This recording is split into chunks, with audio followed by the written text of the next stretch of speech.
Untuk kasus Sondang Bang, kalau saya dimensi ngambil hikmah, dia membakar dirinya untuk menetralisir nafsu amarahnya, untuk membuat satu energi keluar dari bebas diri dari nafsu itu, untuk melakukan bebas untuk ke depan. Bebas diri adalah kendalikan nafsumu sehingga kamu tidak teriak-teriak hanya untuk nafsu, hanya menunggangi keadaan. Akan reaksi balik, alam bereaksi, Tuhan bereaksi, masyarakat pun bereaksi. Lakukanlah sesuatu itu seiring dengan bebas dirimu dari segala nafsu itu, untuk bebas untuk melakukan bebas untuk dari keserakan ini. Kalau enggak, responnya akan terjadi demikian. Banyak peristiwa-peristiwa itu pada aktivis-aktivis itu kami lempar ke teman-teman. Ada 2 dimensi pembicaraan, masa lalu untuk membangun masa kini dan masa kedatang, dan masa kini untuk memperbaiki kondisi yang untuk masa akan datang. Kami persilakan teman-teman, ada yang mau bertanya? Atau Mas Agung memberi satu poin-poin inti? Selamat malam. Mungkin tadi terjadi salah paham ya, bahwa perlu saya perjelas di sini bahwa kami dari Turangga Seto tidak ada hubungan dengan staf khusus Presiden Andi Arief dan tidak ada hubungan dengan istana. Bisa dilihat di berita manapun, bahkan di Viva News, di Detik.com, dan ada salah satu tulisan dari salah seorang penggagas grup Atlantis namanya Ahmad Samanto, itu menulis bahwa penemuan piramid ini sampai didengar di istana dan mereka membentuk tim, tapi tidak melibatkan penemu pertamanya, Turangga Seto. Di sini kami tidak terlibat dengan istana, maka kita tidak pernah mau bergabung dengan sana. Jadi bisa dicek, kita tidak ada hubungan sama sekali dengan istana Presiden. Dan saat ini kita juga heran bahwa piramid-piramid yang sudah kita publish 1 tahun yang lalu via YouTube tiba-tiba diklaim sama istana. Nah ini kita juga sebenarnya heran. Bisa dicek kok di YouTube itu tanggal 1 Desember kita sudah publish. Itu artinya kita penelitian jauh-jauh hari sebelumnya. Itu yang tentang Sada Urip. Terus kemudian tanggal 30 Desember kita publish lagi yang sebaran piramid Nusantara. Tahunnya 2010. Jadi tahun lalu. Jadi di sini kalau teman-teman menganggap bahwa kita itu bagian dari SBY, salah besar. Kita tidak ada hubungan sama sekali, Pak, dengan Mbak Susi ya. Terima kasih. Terima kasih Mas Agung untuk penjelasannya. Apakah Pak Puji mau menyambung? Atau ada kata-kata kunci dulu sebelum ada pertanyaan dari teman-teman? Iya. Terima kasih Mas Ardi, Mas Agung. Saya hanya mendapatkan satu hikmah dari yang diputar video tadi. Kalau saya lihat, kalau kita rasakan, kita bertanya, bumi yang paling indah, yang paling subur, yang paling kaya di seluruh dunia itu adalah Indonesia. Kira-kira gitu Mas Ardi ya. Nah, kalau bumi yang Nusantara, katakan Nuswantoro tadi ya, itu adalah bumi yang paling subur, paling kaya, yang paling indah. Berarti kira-kira kalau kita ini dijadikan khalifah, mungkin nggak Tuhan menempatkan manusia yang tidak istimewa juga? Tuhan itu maha harmoni. Nggak mungkin nggak kompatibel dengan bumi yang kita injak. Jadi saya sependapat banget dengan Mas Agung bahwa sesungguhnya kita ini istimewa. Kita tidak istimewa karena kita tidak memahami kalau kita ini istimewa.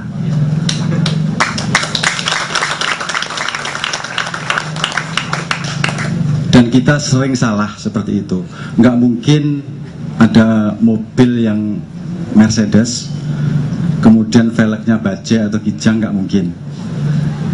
Karena nggak kompatibel. Nggak mungkin Tuhan menempatkan kita duduk di sini nggak kompatibel sama bumi yang diamanahkan untuk dirawat sebagai khalifah, kan gitu. Jadi kalau kita ini miskin, kita ini melarat, sesungguhnya kita nggak serius untuk menjadi manusia yang istimewa. seperti itu. Nah, nomor satu yang paling salah adalah definisi kita sendiri. Kalau tadi Bapak berbicara korupsi, kita sering hampir semua sepakat bahwa koruptor itu tikus, kan gitu. Padahal bukan. Koruptor itu mengambil sesuatu yang kita perlukan, bukan. Sama. Mereka mengambil uang, kita juga menggunakan uang. Jadi yang diambil oleh koruptor, yang kita gunakan sama. Kalau tikus, dia hanya mengambil sisa-sisa makanan yang sudah kita tidak perlukan. Berarti koruptor bukan tikus. Koruptor bukan tikus karena tikus sama kita berada dalam alam yang berbeda. Tikus berada di got-got sementara kita di rumah. Bahkan tikus untuk berkelayapan di halaman saja dia tidak berani. Dan tikus bekerja malam hari, kita siang hari. Jadi koruptor itu apa? Kucing. Kucing itu berada dalam rumah kita, dan kita juga berada dalam rumah seperti yang di tempat kucing. Kita berada dalam ruangan yang sama, waktu yang sama. Perilaku koruptor sama kucing, coba sampean lihat. Kita tidak akan mencurigai bahwa kucing yang ada di depan kita, yang manis-manis, geser-geser kaki, itu minta kita kasih. Kemudian kita pergi, telo goreng, uyah, ikan asing dicolong ambek kucing. Berarti koruptor itu apa? Kucing, bukan tikus. Definisi yang salah seperti inilah kita nggak tahu.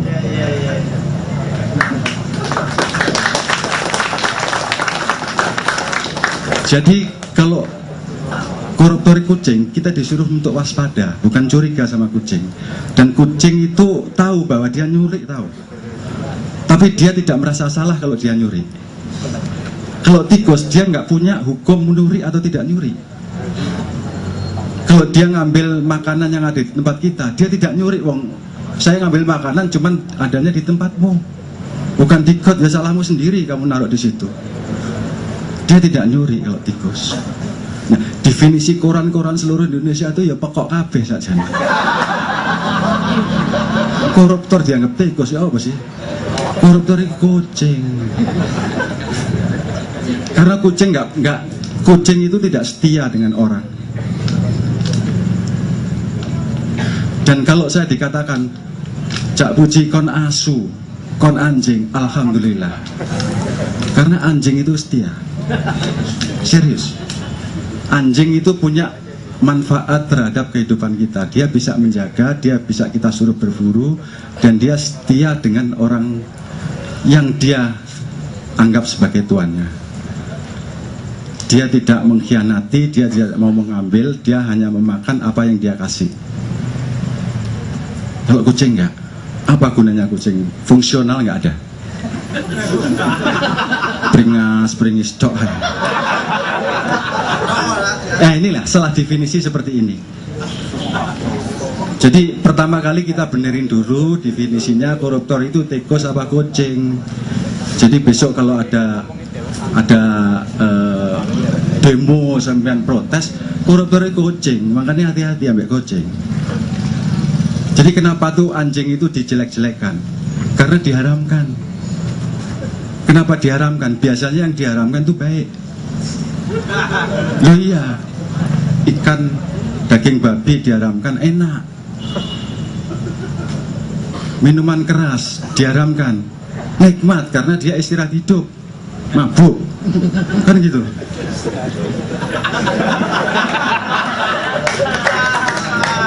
Ngencuk diharamkan, haram. Karena semua yang nikmat-nikmat diharamkan. Nah kalau anjing, dia dinajiskan, diharamkan karena manusia akan percaya kepada anjing daripada manusia. Karena anjing itu mempunyai kesetiaan yang luar biasa. Jadi kalau kucing itu setia kepada rumahnya, kalau anjing setia kepada tuan rumahnya. Nah, Ini mulai dirubah definisinya ya, tak kasih tahu ini. Tempat lain belum tak kasih tahu. Jadi redefinisi seperti itu. Contoh lagi, pemerintah, Pak Presiden. Pak Presiden dianggap sebagai pemimpin, bukan. Pak Presiden itu manajer. Manajer itu ngatur, kalau pemimpin itu leader. Siapa yang bilang Pak SBY pemimpin saya? Bukan, dia manajer. Redefinisi seperti inilah yang salah. Jadi kalau kita dipimpin oleh orang yang kurang ajar, engkau dia duduk pemimpinku. Pemimpin itu nggak bisa diganti seperti bapakmu. Kalau manajer bisa diganti, gantian. Kon wes pemimpin, gantian aku yang jadi manajer, kan ngomong. Redefinisi ini yang salah, sehingga arek panas. Kalau saya menempatkan presiden sebagai pemimpin, maka saya punya ekspektasi. Ekspektasi saya tinggi, makanya saya protes, saya demo, saya bakar diri. Kalau saya menempatkan presiden sebagai manajer, gak apa-apa, kon manajer tak bayar. Nek korupsi ya kan korupsi, berarti kan korupsi secara legal, secara institusi. Tapi nek pemimpin gak gelem korupsi, pemimpin kok korupsi nggak boleh, gitu. Jadi coba sebelum kita bertindak, definisi itu dibenarkan kembali. Kalau kita bisa menempatkan definisi itu sebagaimana hakikatnya, sebagaimana maknanya, maka kita tidak akan gitu-gitu amat lah protes. Jarno kan gak tak anggap pemimpin kok arep apa kan? Gitu. Nah, hikmahnya Mas Ardi tadi seperti itu, Mas Agung seperti itu. Nah, kita itu, saya hanya menyadari bahwa saya yang istimewa karena saya lahir di sini, penduduk Bumi Nuswantoro katanya, kan gitu. Orang Arab istimewa saya kon, orang bule istimewa saya. Ayo wong Jerman tak bujuki kabeh kon, gantian. Jadi orang yang paling pinter adalah orang yang menipu penipu. Iya. Jadi penipu yang paling pinter adalah setan. Jadi nek kon iso nipu setan, kon paling pinter kon.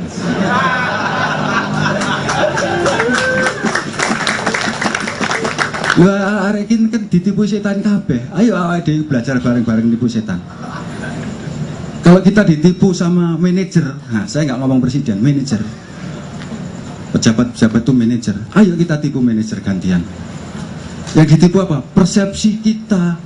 Kalau nggak dianggap apa-apa kan, nggak tak anggap kan jadi pemimpin, wong kan manajer kok. Salah itu, kan gitu. Nyolongnya itu gimana? Ya biarin aja, nyolong itu cuma kertas dong. Awake dhewe nggak duit dhewe mana, wong tak cetak dhewe iso kan gitu. Itu duit, kalau misalkan duit Mas Ardi, di dalam uang itu ada Tuhannya.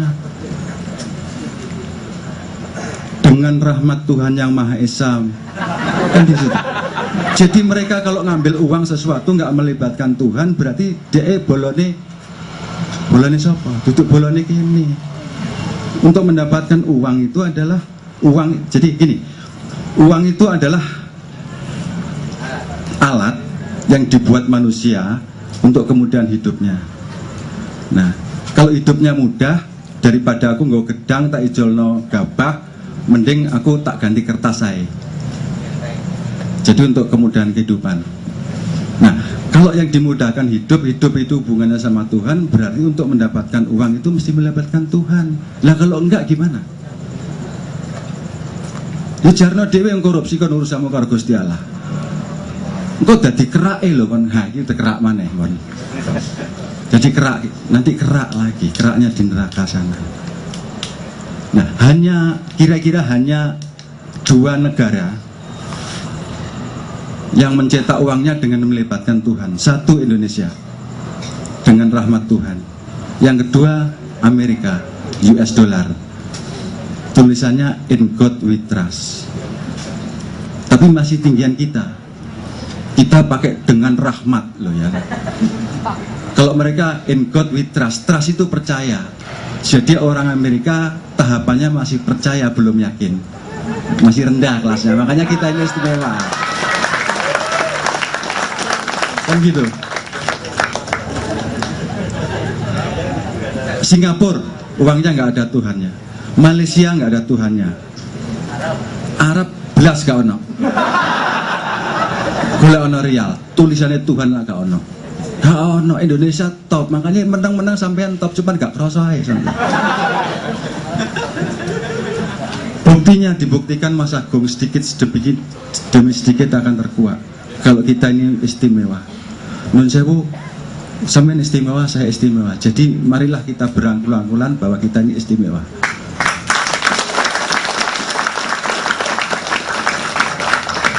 Saya kira, bukan saya kira, saya rasa. Jadi gini, ini balik lagi, ada 3 jenis manusia. Ada 3 jenis manusia yang 3 kategori ngomongnya. Biasanya kalau orang saya pikir, itu biasanya orang pinter. Akademisi, profesor, doktor, itu saya pikir. Karena tubuhnya didominasi oleh pikirannya. Terus yang kedua itu orang yang biasanya berusaha untuk tulus, seniman, bukan pekerja seni loh ya. Itu ngomongnya saya rasa, I feel. Kalau tadi saya I think gitu kan. Jadi biasanya sih orang-orang yang menggunakan hatinya. Jadi ulama bukan yang di TV pokoknya. Itu biasanya saya rasa. Nah yang ketiga ini saya kira itu biasanya ngomong orang bingung.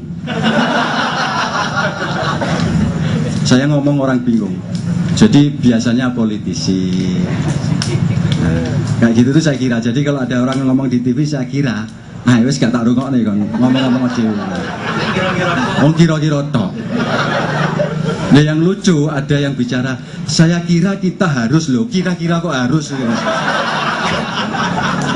Jadi kita ini secara nggak sadar, ya sampean nggak sadar, sampean ini ngrungokne wong pekok atau sampean nesu-nesu dhewe, padahal dhek iku juga harus yang diomong nopo.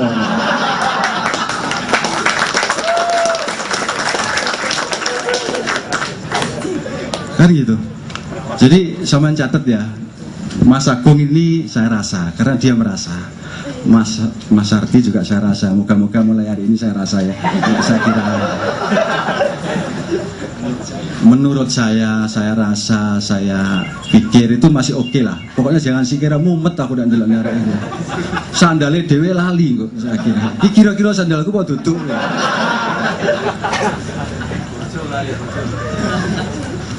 Kira-kira seperti itu. Ya ini kira-kira seperti itu. Gak apa-apa wis. Silahkan mau berdialog dengan Mas Agung, Mas Ardi. Saya hanya. Yang kedua adalah dialektika antara Ratu Bilqis dengan Sulaiman. Itu tragedi kesadaran, tragedi budaya. Kehebatan sosok Ratu Bilqis untuk bisa dengan keilmuannya itu jatuh di tangan Sulaiman. Ada 2 hal. Jangan sampai tragedi dalam konteks transenden, imanensi, dan jangan sampai tragedi ke masalah transformasi. Masing-masing ada kesombongan. Untuk itu, supaya ada pautan di antara masa lalu, masa sekarang yang akan masa datang, nilai-nilai tersebut bisa dimaknai dan hikmai bersama. Karena ini waktunya sudah malam, kami beri waktu yang secukupnya untuk Mas Agung, kemudian Pak Puji dan Mas Adi. Oke, kalau kita ingin membangun negara kita, kita jangan memakai pengetahuan barat kalau merekonstruksi, termasuk hal yang dikatakan Mas Adi. Kalau kita pakai cerminan indikator ekonomi makro, GNP dan per kapita, ini sudah longsor negara ini sebenarnya. Apalagi indikator itu palsu di sini. Tapi kita kenapa masih survive dalam detik ini? Kan itu harus dicari. Sebelum penghantar nanti ke ujung yang namanya teman-teman Ronggo Seto, Cak Puji bisa memberikan satu poin-poin khusus untuk pertanyaan teman-teman menyangkut siklus peradaban jatuh bangunnya dan metode untuk bangkit. Ya. Saya mohon teman-teman berdiri semua. Mohon berdiri. Agak merapat sedikit. Silahkan berdiri.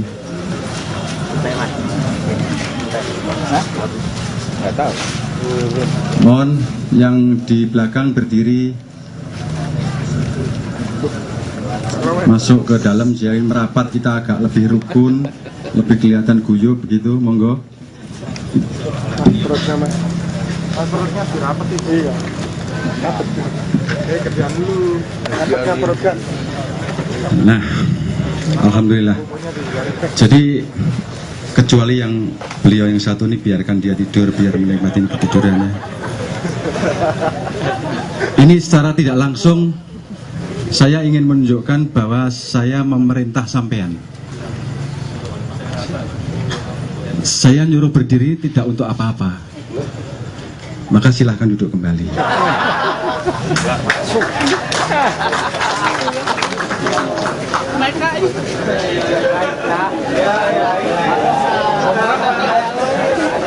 Jadi beginilah cara seseorang memerintah.